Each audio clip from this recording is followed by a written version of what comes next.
আমরা যত রকম খিচুড়ি খাই না কেন, সত্যি বলতে ভোগের খিচুড়ির আলাদাই একটি টেস্ট। আসলে কোন কোন মশলা ইউজ করলে এত সুন্দর টেস্ট হয় সেটা জানা ভীষণই জরুরি। তাই ভোগের খিচুড়িতে কি কি দিলে এত টেস্ট হয় সেগুলো অবশ্যই আজ আমি আপনাদের সঙ্গে শেয়ার করব। তাহলে চলুন শুরু করি অমৃতা রান্নাবান্না চ্যানেলে আজকের রেসিপি ভোগের খিচুড়ি। আমি এখানে ভোগের খিচুড়ি রান্না করার জন্য নিয়ে নিয়েছি 2 বাটি সোনামুগ ডাল। এই ডালটাকে এখন আমি শুকনো খোলাইতে ভেজে নেব। না ধুয়েই না তেল দিয়ে এখন ভেজে নিচ্ছি ডালটাকে। এইভাবে খিচুড়ির ডালটা ভেজে নিলে খিচুড়ির স্বাদ অনেক ভালো হয়। ডালটা এখন আমি একটু লালচে কালার ধরা পর্যন্তই ভেজে নেব, হাই ফ্লেমে রেখে অনবরত নেড়ে চেড়ে। ডালটা আমার ভাজা হয়ে গিয়েছে। আমি এখন ডালটা নামিয়ে নিচ্ছি একটি পাত্রে আগে থেকে আমি জল দিয়ে রেখেছিলাম। আবারও একটু জল দিয়ে ডালটাকে এখন হাত দিয়ে কচলে কচলে ভালোভাবে ধুয়ে নোংরাটা বের করে দেব। ডাল থেকে আমার সমস্ত নোংরা জলটা বেরিয়ে গেছে। এখন আমি ডালটা পরিষ্কার করে ধুয়ে নিয়েছি। ডালটা এখন রেখে দেব কিছুক্ষণ রেস্টে। এখন ভোগের জন্য নিয়ে নিচ্ছি অত্যন্ত সুগন্ধি গোবিন্দভোগ চাল। যেই বাটি মাপ করে নিয়েছিলাম ডাল, ওই একই বাটি মাপ করে আমি নিয়ে নিলাম 2 বাটি চাল। চালটাকে আমি ধুয়ে নেব জল দিয়ে ভালোভাবে, যাতে চালের মধ্যে কোনো রকম নোংরা না থাকে। তবে চালটা খুব বেশিবার ধোয়ার কোনো প্রয়োজন নেই, হাত দিয়ে একবার ভালো করেই চটকে ধুয়ে নিলেই হয়ে যাবে। এখন চালটাকে ভিজিয়ে রাখার কোনো প্রয়োজন নেই, ঠিক এইভাবেই ঢাকিয়ে রেখে দেব এক সাইডে। আর এখন গ্যাসের ওভেন অন করে বসিয়ে দিলাম একটি কড়াই। এই কড়াইতেই আমি খিচুড়িটা বানিয়ে নেব, তার জন্য দিয়ে দেব পরিমাণ মতো জল। ডাল আর চালের পরিমাণ অনুযায়ী আমি এখানে জল দিয়ে দিচ্ছি 2 লিটার। খিচুড়িতে জলের পরিমাপটা অবশ্যই বুঝে শুনে দিতে হবে, কারণ খিচুড়িতে এরপরে আমি কোনো রকম জল অ্যাড করব না।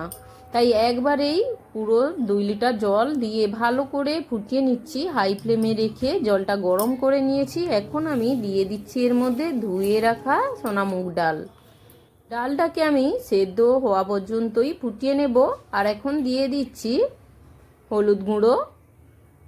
হলুদ গুঁড়োটা দিলে ডালে বেশ সুন্দর কালার ধরবে এবং টেস্টও ভালো হবে, তাই হলুদটা দিয়ে একটু নেড়ে চেড়ে নিতে হবে। ওইদিকে ডাল সেদ্ধ হতে থাক, আর এদিকে আমি কিছু মশলা বানিয়ে নেব খিচুড়ির জন্য। নিয়ে নিয়েছি প্রথমে আদাটাকে প্রথমে আমি থেতো করে নিয়ে তারপরে মিহি করে বেটে নেব। আমি সমস্ত মশলা শিলনোড়াতে বাটাবাটি করছি, আপনারা চাইলে মিক্সিতেও করে নিতে পারবেন। এখানে নিয়ে নিচ্ছি 10-12টা মতো কাঁচা লঙ্কাগুলোকেও ভালো করে বেটে নেব।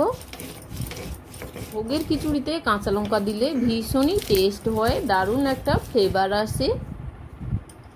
এখন আমি বেটে নেব এখানে জিরে। এখানে দিয়ে দিচ্ছি প্রায় 2 চামচ মতো গোটা জিরেটাকে অল্প অল্প জল দিয়ে মসৃণ করে বেটে নিতে হবে।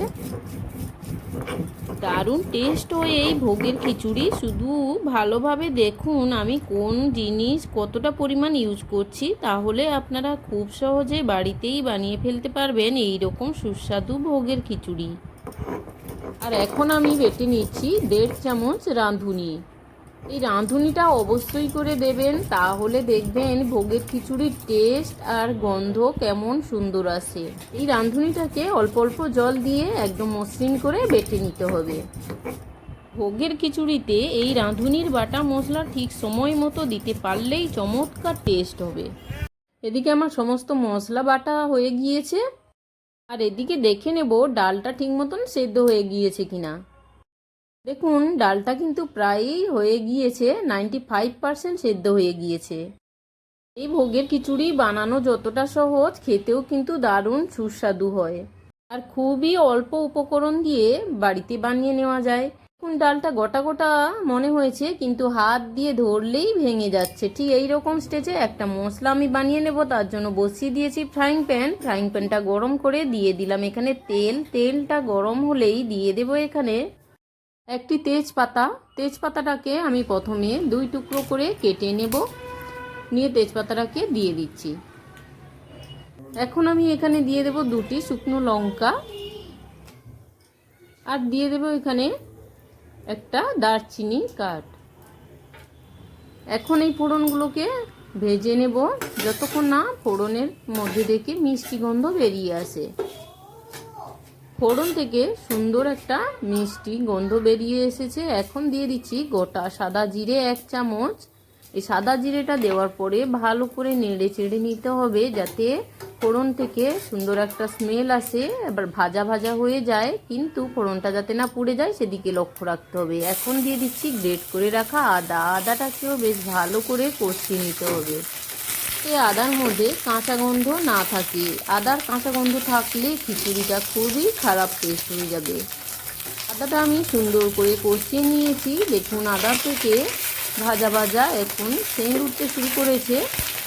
এখন আমি দিয়ে দেবো এখানে শিলনোড়ায় বেটে নেওয়া জিরে বাটাটাও কষিয়ে নেব ভালোভাবে। এখন দিয়ে দিচ্ছি কাঁচা লঙ্কার বাটা, এখন দিয়ে দিলাম রাঁধুনি বাটা। সমস্ত মশলা দেওয়ার পরে অল্প অল্প জল দিয়ে মশলাটা কষিয়ে নিতে হবে। আর আমি এখানে একটু একটু দিয়ে দিচ্ছি মশলার বাটার যে জলটা ছিল ওই জলটা অ্যাড করে করে মশলাটাকে সুন্দর করে কষিয়ে নিচ্ছি। আর এখানে দিয়ে দিচ্ছি এখন গুঁড়ো মশলার মধ্যে দিয়ে দিলাম 1 চামচ হলুদ গুঁড়ো, 1 চামচ লঙ্কার গুঁড়ো, দিয়ে দিচ্ছি 1 চামচ ধনে গুঁড়ো। সমস্ত মশলা দেওয়া হয়ে গেলে আমি আবারও ভালো করে কষিয়ে নেব। মশলা যত ভালোভাবে কষানো হবে তত সুন্দর টেস্ট হবে।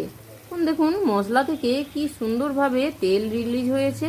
এই রকম সুন্দরভাবে তেল রিলিজ হলে তারপরেই মশলাটা নামিয়ে নিচ্ছি। এই মশলাটা আমি দিয়ে দেব এখন এই ডালের মধ্যে। পুরো মশলাটা আমি দেব না, অর্ধেকের বেশি মশলাটা দিয়ে দেব আর বাকি মশলাটা রেখে দেব পরে ইউজ করার জন্য। মশলাটা দিয়ে ভালো করে নেড়ে চেড়ে মিক্স করে নিচ্ছি। এখন এখানে অ্যাড করে দেব সুগন্ধি গোবিন্দভোগ চাল। আমি এখানে খিচুড়ির জন্য গোবিন্দভোগ চালের যে ছোট ছোট চালটা পাওয়া যায় ওই চালটাই ইউজ করেছি, তাতে করে ভোগের রান্নাটা খুব সুন্দর টেস্ট হবে। চালটা দেওয়ার পরে ভালো করে খুন্তির সাহায্যে মিক্সড করে নিতে হবে। এখন আমি ঢাকিয়ে দেব প্রায় 15 থেকে 20 মিনিটের জন্য।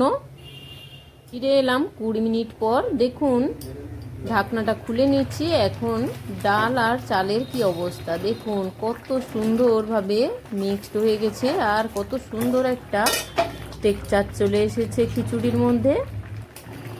এই ভোগের খিচুড়ি তো যে কোনো নিরামিষ দিনে আপনারা বানিয়ে খেতে পারবেন। তাছাড়া পুজোতে ভোগ দিতে পারবেন, যে কোনো লক্ষ্মী পুজো, কালী পুজো, দুর্গা পুজো, সরস্বতী পুজো ইত্যাদি ইত্যাদি যে কোনো পুজোতেই দেওয়া যেতে পারে। ঠিক এই স্টেজে দেখে নিতে হবে চালটা ঠিক মতন সেদ্ধ হয়ে গেছে কিনা। দেখুন চালটা কিন্তু এখনও পুরোপুরি সেদ্ধ হয়ে যায়নি, আমার খিচুড়ির চালটা 80% সেদ্ধ হয়েছে। ঠিক এই স্টেজেই আমি দিয়ে দেব রেখে দেওয়া বাকি মশলাটা, যে মশলাটা আমি আগেই ইউজ করেছি অর্ধেকের বেশি। এখন বাকি মশলাটা দিয়ে আমি ভালোভাবে খিচুড়ির সঙ্গে মিক্সড করে নেব। এখন আবারও ঢাকিয়ে দেব 5 মিনিটের জন্য, যাতে করে খিচুড়ির চালটা 20% যে বাকি রয়েছে সেটাও সেদ্ধ হয়ে যায়। ফিরে এলাম 5 মিনিট পর। দেখুন খিচুড়িটা আমার কত সুন্দর হয়ে গিয়েছে। ঠিক এই স্টেজেই দিয়ে দিতে হবে পরিমাণ মতো লবণ। যেহেতু লবণ আগে কোনো রকমভাবে দেওয়া নেই সেই জন্য অবশ্যই খিচুড়ির পরিমাপ বুঝে লবণটা দিতে হবে। আর ওই একই সঙ্গে দিয়ে দিতে হবে পরিমাণ মতো চিনি। এর খিচুড়িতে একটু মিষ্টি মিষ্টি হলে ভালো লাগে, তাই এখানে দিয়ে দিলাম আমি প্রায় 2 চামচ চিনি। এখন নেড়ে চেড়ে চিনি আর লবণটাকে ভালো করে মিক্স করে নিচ্ছি। আর এই স্টেজে দিয়ে দিচ্ছি এখানে 1 চামচ ঘি। ঘিটা ভোগের খিচুড়িতে অবশ্যই দেবেন, তাহলে খিচুড়ির স্বাদ দ্বিগুণ বেড়ে যাবে। আর ঘিটা দেওয়ার পরে ভালোভাবে মিক্সড করে নিতে হবে। আর এখন আমি কিছুক্ষণ ঢাকিয়ে দেব প্রায় 2 মিনিটের মতো। এই সময় আমি ভেজে নেব কাজু আর কিশমিশ। পাশের ওভেনে একটি ফ্রাইং প্যান বসিয়ে একটু ঘি দিয়ে, ঘিটা গরম করা হয়ে গেলেই দিয়ে দিলাম কাজু আর কিশমিশটা। প্রথমেই কাজু আর কিশমিশটাকে 10 মিনিটের মতো জলে ভিজিয়ে রেখেছিলাম। এখন জল থেকে ভালোভাবে তুলে কাজু কিশমিশটাকে ঘিয়ের মধ্যে ভেজে নিয়েছি। এখন আমি দিয়ে দেব ঘিয়ে ভেজে নেওয়া কাজু আর কিশমিশটা। এইভাবে ঘিয়ে যদি কাজু আর কিশমিশটা ভেজে খিচুড়িতে দেওয়া যায় তাহলে খিচুড়ির স্বাদটা দেখবেন একেবারেই অতুলনীয় হবে। কাজু কিশমিশটা দেওয়ার পর আমি খুন্তি দিয়ে ভালো করে মিক্সড করে নেব। দেখুন দেখতে কতটা সুন্দর লেগেছে খিচুড়িটা, দেখতে যেমন সুন্দর খেতেও কিন্তু অপূর্ব সুন্দর। এখানে সব শেষে দিয়ে দিচ্ছি 2 চামচ গরম মশলার গুঁড়ো। এতে করে খিচুড়ির স্বাদ এবং গন্ধ দুইই ভালো আসবে। আর হ্যাঁ, একটা কথা আপনাদের বলে দেই, খিচুড়িটা কিন্তু এর থেকে বেশি টাইট করবেন না। দেখতে পাচ্ছেন খিচুড়ির ঘনত্বটা ঠিক কেমন রেখেছি। এর থেকে বেশি ঘন করলে কিন্তু খিচুড়ি যখন ঠান্ডা হয়ে যাবে আরও টাইট হয়ে যাবে।